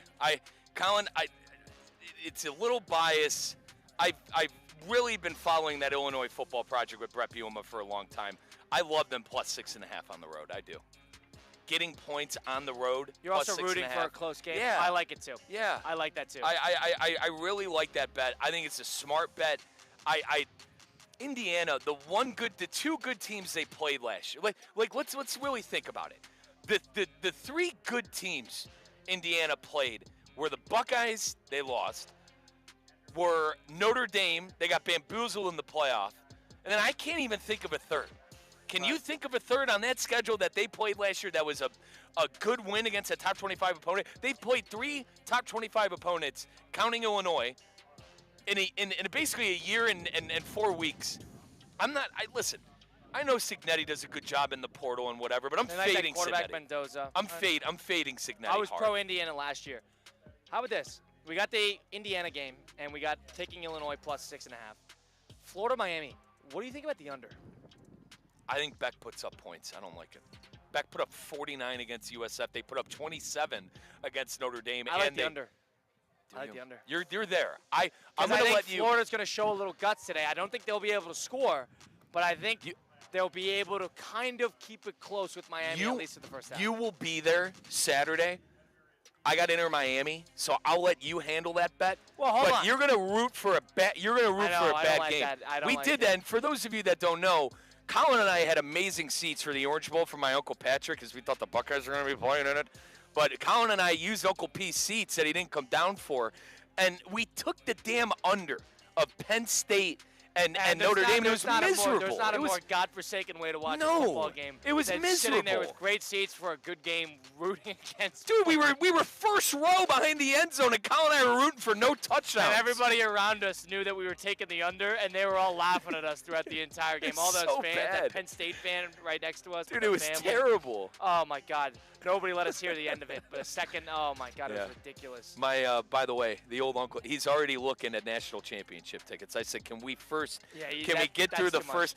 But he is a true Buckeye fan in that sense. Like, can we please let this half of the season go? But yeah, all right. So I'll let you take that. I'll let you take that. Game. It's not even that you have to stay away. I just thought you'd want to root for a good game. I think over would be good on that. I think an under. Okay, fine. Hammer it. You have it. All right, you're doing it, so hammer. All right, we're taking the under in Florida-Miami because I actually think Florida's going to keep it close in that first half. That defense, I think, will show up. Yeah, hope TJ Lagway, isn't thrown to the other team 5 different times. Let's hope for that. Maybe they'll tone it back. They're not going to let him air it out as much because he was a night. He's got six interceptions. Yeah, well, then you might be onto something with the under if you tone it back. All right, so that's 2. We could now go NFL. Okay, all right. Well, I like the Packers. You do like the Packers? It's 7.5 on Hard Rock Bet. Leave it to us to bet against the Cleveland Browns when you're a Cleveland Brown fan and the Cleveland Browns to burn us on our parlay. Might be what I'm trying to do here. Leave it to us to do that. I don't like this at all. That's fine. We don't have to take it. I don't like that at all. I think, but honest to God, Mojo, Theme Magic and Mojo aside. Las Vegas is still getting points at Washington, no Jaden Daniels. How many? 3.5? Plus 2.5. It moved. It was 3. Jaden moved it a full point. Okay. You like Gino? You like plus Gino? 3 now. It just changed. Plus 3. Yeah, hammer Gino 3. Even though Gino, dude, they were a did disgrace. They were a disgrace. They were a train wreck. They were a disgrace. And that was our last. That was our last parlay we did with Hard Rock. Browning over, by the way, we hammered Tampa at plus 2.5 and Baker to have over 1.5 passing touchdowns. All that hit, and I'm like, Kyle, we got momentum going into. Dude, I think that it's like. Gino threw 3. Gino was a disgrace. He was so Gino bad. was a disgrace. Tom Brady was in the booth. And talking Gino about, do the Raiders have an unfair advantage? Are we watching the same game? Yeah. What advantage do the Raiders have in this? Gino Smith looked like J.J. McCarthy. Are we watching the same game? There is no advantage to be had from the Las Vegas Correct. But yeah, Can't listen to that. All right, well, we're taking Las Vegas. We're falling in that trap. I mean, listen, if you're a listener, they're playing on a short week. I don't understand. You are fading us if you're listening to us. We stay away from this. We took them. By the way, I changed my mind the last 10 seconds. Well, guess what? We're not taking Las Vegas. We're not taking them on a short week with Washington on a long week. For those of you listening, the beauty of Blitz the Book with Hard Rock Bet, you could fade us. Colin, listen, we're not professional gamblers. We just watch the games like all you other guys. We took the Jets last week against the Bills at plus 6.5. Yeah, that was the worst. My brother, he goes, Mike, that might have been the worst bet you guys have ever taken on that show. Got burned. We got bamboozled. We got burned. We got bamboozled. Atlanta was a good pick. It was, and that was you. That was all you. I give you credit. Jets was me too. It was. Jets was me too. I give you credit. You made up for it with that Atlanta pick. You had that. All right. Do you want to take the Dallas game -1 against Chicago? Are we fading the Bears? That seems smart. Take Dak. Dak looked good on the road in Philadelphia. They're gonna score. CeeDee Lamb, is he going to catch a ball on the road in the NFC North? The one thing I'll say is Vegas always knows. And that 0-2 team. Do you want to stay away from the 0-2 teams? No. I think we fade the Bears. I fell into Dude, this is exactly what happened in the Kyle, if we keep this Miami Dolphins game. Kyle, the 0-2 games are dangerous. If we keep this up, we're not going to make a pick. Remember what? All right, I would say stay with the 0-2s. All right, fine. But we are going to take the 49ers -2.5 against the Cardinals. I like that as well. I'm in on that. If I had a play of the weekend in the NFL, that's it. And I know Brock Purdy or whatever, injured Mac Jones, whatever. Listen. The Cardinals, by the skin of their teeth, Bryce Young almost single-handedly beat him in the second half by throwing for like 300 yards. Should we take Kansas City -6 against the New York Giants on the road? Kansas City wins ugly. I have a feeling they're going to beat down on them. 0-2, Kansas City, first time in a long time. All right. That would be San Francisco -2.5. I don't like anything else. I really don't like anything else. I would stay away from the Denver Charger We could game. do the Rams +3.5 on the road, or the could the Eagles lose one? It's basically what you're betting on. I would say the 0-2 teams you got to keep an eye on.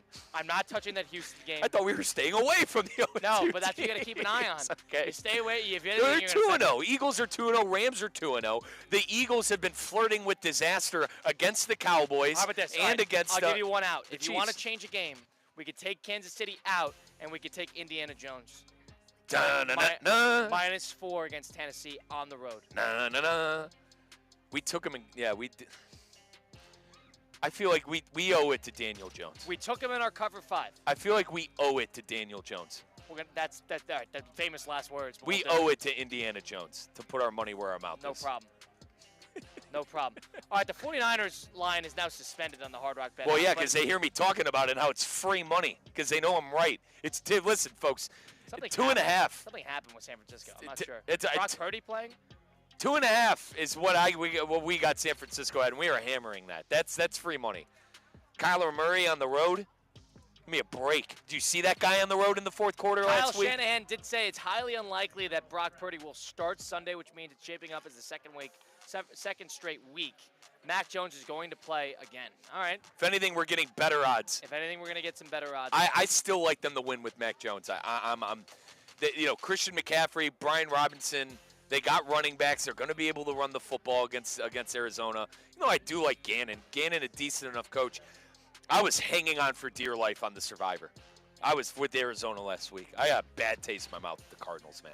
All right, fair enough. So we got the 49ers. That line is going to be changing momentarily on the app. So we're going to have some good odds there. We'll try to see what's going on there. But what we do have, the Red Sox to win tonight at the Rays. They've lost 2 out of the last 3 against the Sacramento Athletics. And Colin's team, by the way. The number 9 Illinois Fighting Illini at Indiana, getting basically a touchdown, 6.5 in that game. We like the under in the Florida-Miami game. 49ers, pending whatever the new line is on the Hard Rock Bet app, and Indiana Jones -4 at the Titans. That's our parlay. Now to talk about Indiana Jones and Cam Ward and that game coming? Is Cam Ward going to have that? When's he going to have that game? Remember, Cam Ward was supposed to be. Not supposed to be because it's hard shoes to fill, but he was supposed to be the Jaden Daniels this year. He was supposed to be the rookie sensation out of this rookie class. Jackson Dart not immediately playing. I know Shedeur Sanders went in like the 5th round, but there's a lot of hoopla there. He's not playing. There are not a lot of rookie quarterbacks playing outside of Cam Ward right now. True, and he had that amazing play rolling right when he threw it to the other side of the end zone. I mean, probably one of the more ill-advised throws I've ever seen, but it worked out. But Cam Ward, we're sort of waiting on him to see where everything goes. And they got Indiana Jones this week, so that's going to be a tough outing for them to begin with. And Indianapolis, we are betting on Indianapolis. So let's see if they could keep up any of the momentum as that closes out our Hard Rock Bet. Mike's going to be on the call tonight. We're at Martin County. That's going to be taking on Dr. Joaquin Garcia. OC Vinny Sutherland with a little dap up over there. And Coach, I hope they're fast as you were in Purdue tonight. All right? How about that? Yeah. I got to listen. This is, if for any of you that call these high school games, you love knowing somebody because they send you rosters, depth charts, statistics. I got everything I need tonight. And even Coach Walker over at Garcia, great guy. I delivered Caleb Butler's top 63 invite. I got everything I need. I honestly got to get the the football announcing voice going. I gotta start up the engine. Warm up the. Yeah, I gotta hang on the. I gotta kickstart the football engine real quick. All righty, it's going to be a party here for homecoming for Martin County. What the heck just happened? Something's going on here. I'm not sure what's going on. I don't know. We're getting. Listen, we're in the middle of the concourse.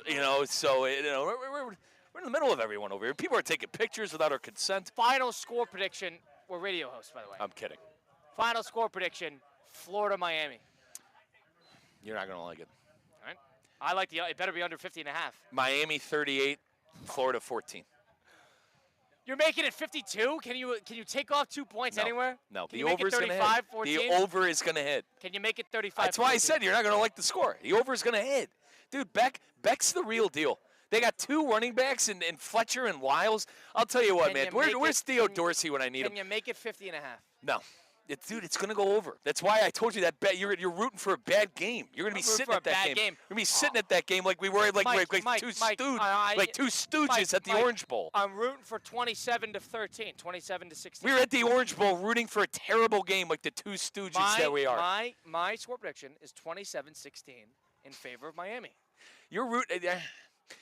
27-16 makes a lot of sense. It is going to be. See how fast that Hurricane defense is, man? Lagway threw 5 picks last game. Yeah, you can't tell me about the defense. I think that defense walks. I think that defense escorts. Is impressive too. I think that defense escorts a touchdown similar to LSU is last week. As well. They played well last They're week. going to be celebrating in the end zone, taking pictures. So, I agree. I understand that LSU has not shown you anything, but They're what, are we going to walk in that game and Miami's just going to steamroll them and they're going to score 100 points? Notre Dame's defense stinks, and Miami only scored 27 points. Kyle, they're practicing. The defense is practicing their touchdown celebrations at practice this week. They're scoring on defense. Let's hope that they tone it back and don't let Lagway throw it beyond the line of scrimmage. They do a little Tua with it. If they tone it back, they're not going to score points. And Fine. Carson Beck's going to put up points. That's good for us. No, that means it's going to be a blowout for Miami. That's good. That means Miami's going to blow the doors off of But it. until the Florida can keep Miami's offense in check just for a little bit, maybe the first half. Once they do it for the first half, we will be in good shape. That was our Blitz the Book. We need the under tomorrow, 50.5. Florida, Miami. I can't believe you're not on board there. I'm not. And you made a score prediction at 52 total points. Give me a break. It's not going to hit by that much. Oh, unbelievable. We'll keep this in mind. Nonetheless, you got ESPN West Palm High School game day coming up on the flip side. I got your pregame up until 6:30. Hear from both sides of the coaches. That's Coach Rod Harris and Coach Brandon Walker. You got Dr. Joaquin Garcia taking on Martin County tonight. Mike Rizzo, Colin Russo. Mike will be on the call. I will be at the City Play Studios a little later on tonight, up till 11. Stay tuned for then. If you missed any of the Russo and Rizzo, listen on Apple, Spotify, wherever you get your podcasts, all those great places. You can listen to it in full there. Colin Russo saying so long. We'll see you on Monday, or we'll see you coming up next here on ESPN 106.3.